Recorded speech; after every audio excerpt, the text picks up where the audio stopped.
In a moment no one expected, Sylvester Stallone found himself holding a letter that would change his life. That it began like any other quiet morning in Los Angeles. Stallone sat in his home office, flipping through fan mail with his longtime assistant, Michael, with the usual stacks of photos, old Rocky posters, movie memorabilia, and heartfelt messages from fans all around the world. Most of them were familiar, predictable, thank you letters, requests for autographs, but one envelope stood out. It was brown, slightly wrinkled, no logo, no return address, just a handwritten message on the front, to Mr. Sylvester Stallone. Urgent. Michael glanced at it and shrugged. Probably a prank, he said, tossing it aside, but Stallone paused. Wait, he said, give me that one. He opened it slowly, carefully. Inside was a single sheet of paper, handwritten. The handwriting was neat, elegant, and formal.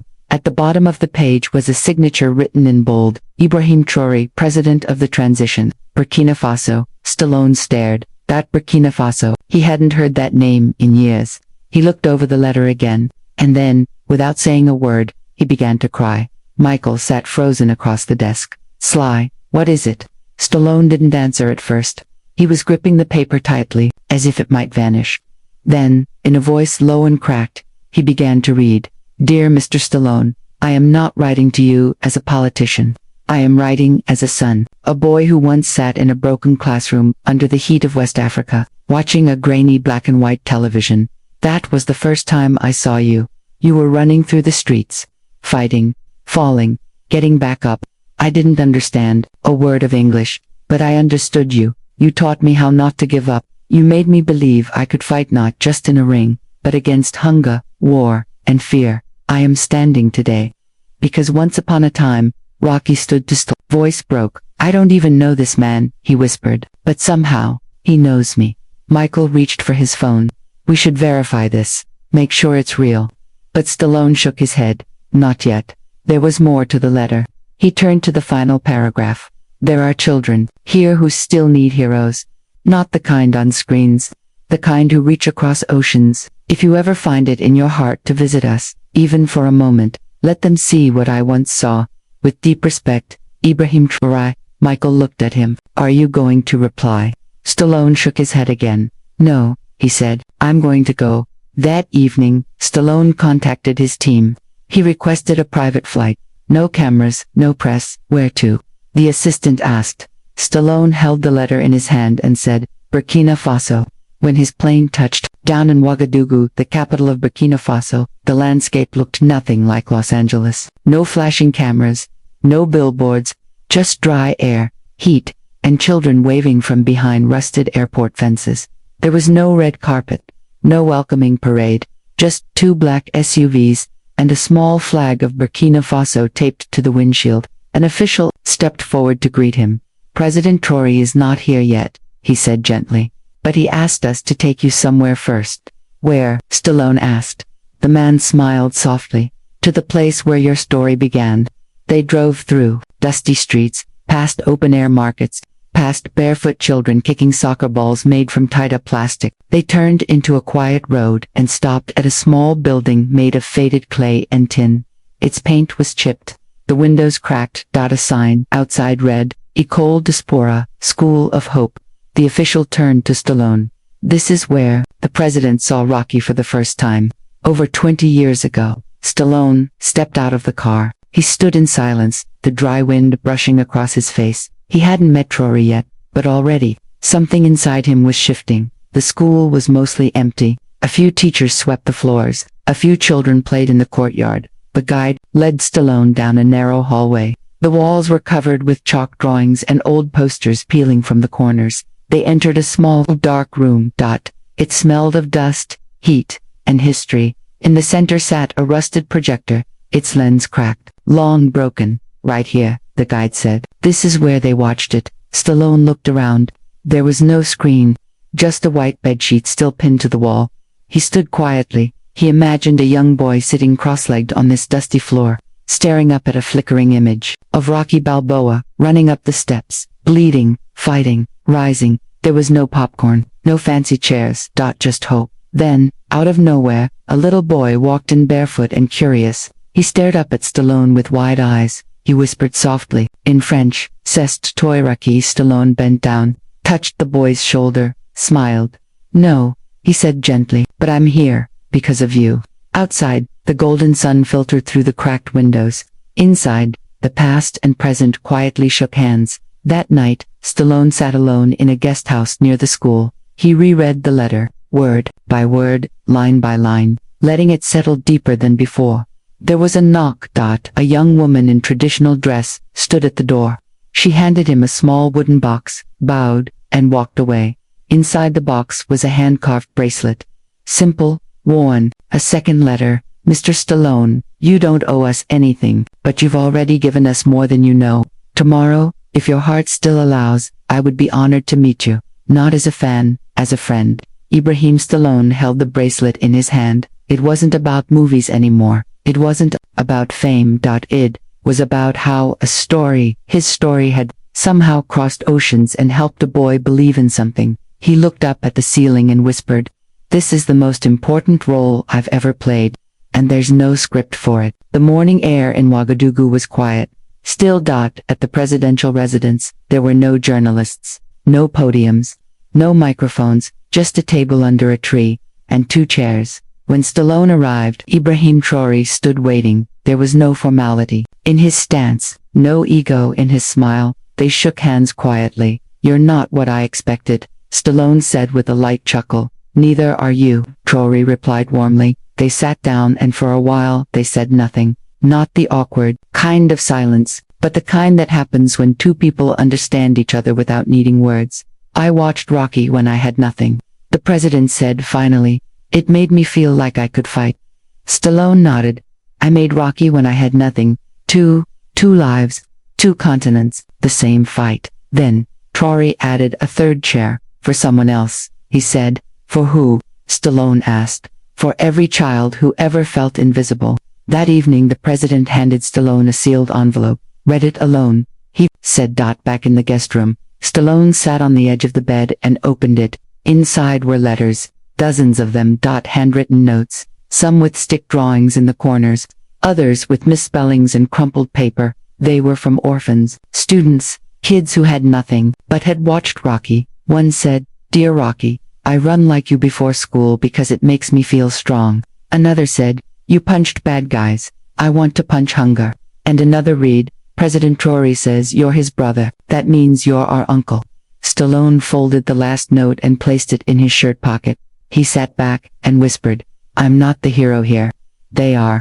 The next morning, Stallone woke early. He hadn't slept much. He had spent the night thinking about the letters, the children, the bracelet, the faces of boys and girls running barefoot in the dust, who saw him not as a celebrity but as something more, something personal. He stepped outside into the still air of Ouagadougou, the sky glowing faintly orange. A car was waiting. There was no fanfare, just a quiet escort and a purpose. President Traore had arranged for him to visit a local Centaura place that housed children who had lost their families to war, disease, or poverty. That the building wasn't grand, it didn't need to be, but it held was far more important than glass walls or polished floors. Inside, the rooms were filled with colors, paintings, murals, books stacked in corners, soft blankets folded neatly on beds. The smell of soap and warm porridge lingered in the air. A young nurse led Stallone into a room where 10 children sat in a circle. They weren't watching TV, they weren't playing with phones, they were sharing stories. One boy, no older than 7, spoke in a soft, shaky voice. "When my village was attacked," he said, "I hid in the trees. I didn't eat for 2 days. I thought I would die." The room was silent. Then another child reached over, held his hand, and said, "But you didn't. You're like Rocky. You kept fighting." Stallone swallowed hard. The nurse leaned in. "They know who you are." One child ran up to him, holding a drawing. It was a picture of Stallone with boxing gloves and angel wings. "I drew you," the child said, "as a protector." Stallone knelt, tears in his eyes, and hugged the child gently. "I think you're the real protector," he whispered. Later that day, Stallone and President Traore sat under the shade of a baobab tree. No microphones, no crowd, just 2 men, a breeze, and a small wooden table between them. Traore opened a simple wooden box and placed blueprints on the table. "These are drawings," he said, for a storytelling and filmmaking academy. We want to build it next to the school where I saw Rocky for the first time. Stallone leaned in, studying the sketches. Small classrooms, a screening room, a recording booth, a creative lab. It won't be fancy, the president said, but it will be ours. A place where our children can tell their stories. Stories of strength. Stories of survival. Stallone didn't speak right away. His eyes moved from the paper to the faces of children in the distance, playing with sticks and broken toys. Finally, he placed his hand over the drawings. I don't know what to say. You don't have to, Traore replied. Just promise me you'll help us build it. With everything I've got, Stallone said. That afternoon, they drove to the school again. This time, it wasn't empty. The word had spread. Children filled the yard. Teachers lined the walls. A simple wooden stage had been built under a tree. Painted signs hung from clotheslines. One read, "Welcome home, Uncle Rocky." Stallone stood quietly beside President Traore, as a local teacher, welcomed everyone in the native language of Moor, then in French, and finally, in English. Today, the teacher said, we honor a man who reminded our president to dream, and in return, our president reminded him what that dream meant. Then Stallone stepped forward. The children went silent. He held up one of the drawings' image with angel wings and began to speak. I've played heroes. I've run up steps, lifted belts, thrown punches, and given speeches in front of cameras. He paused, looked down, but I've never felt anything like this. This isn't a movie. This is real. He looked out over the crowd. I came here because of a letter. Just a few words on paper, but it opened something inside me I didn't know was still there. He held up the bracelet from the night before. This means more to me than any trophy I've ever won. Tears welled in his eyes. I came here as an actor. I'm leaving. As a student, the audience clapped. Some cried. Others simply stood with hands on their hearts. Later that evening, the two men returned to President Traore's childhood home. No security, no aides. Just two wooden stools and a small plate of grilled chicken between them. My mother used to sit right here, Traore said, pointing at a stone step. She would pray for rain, for food, and for strength. Stallone looked around. The house was modest, but full of soul. You grew up here. Yes, you had nothing. I had courage, the president said, and that was enough. They ate in silence for a while, then laughed over stories of old films, stubborn film crews, broken cameras, and broken shoes. You know what this feels like? Stallone asked finally. What?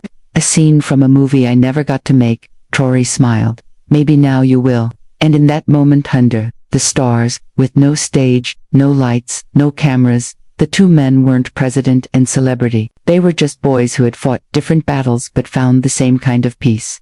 The next morning, as Stallone prepared to leave, President Traore handed him a small box. Open it when you're home. 12 hours later, Stallone sat in his Los Angeles living room. The house felt too quiet, too large. He opened the box. Inside was a folded Burkina Faso flag. Stitched onto it were the names of children handwritten in colorful markers. At the bottom, a message. You came as a stranger. You left his family. You will always have a home in Burkina Faso. Underneath the flag was a small gold pin. A lion, a rising sun. Stallone recognized it immediately. It was the medal awarded only to national heroes. His hands trembled. He hadn't asked for this. He hadn't expected it, but he had received something more meaningful than any film award. Later, that night, he walked out to his backyard, looked up at the same stars he'd seen halfway across the world, and whispered, "This is the most important role I've ever played, being human." The following week, Stallone shocked fans and the entertainment world alike. He published the full contents of President Traore's original letter. Within hours, it went viral. Major networks picked it up. Human rights organizations released statements. UNICEF pledged funding for the new Storytelling Academy. African filmmakers sent personal letters of gratitude. Even Hollywood paused. People weren't arguing. They weren't debating. For once, the internet had come together in awe of something simple: human connection, for the first time in years. It wasn't about box office numbers or political opinions. It was about humility, empathy, and the reminder that stories still matter. And then, one morning, Stallone sat with his assistant, Michael. "You were right about that letter," Michael said, sipping coffee. "No," Stallone replied. "I wasn't right. I was ready. He opened his notebook. Not a script, not an outline. Just a new page. At the top he wrote, Maison des Racines, House of Stories. Below that, he sketched the academy. Classrooms, a theater, and a message that would sit above the entrance carved in stone. You matter. He closed the book, then turned to Michael, and said, cancel my next 3 appearances. I've got something bigger to build.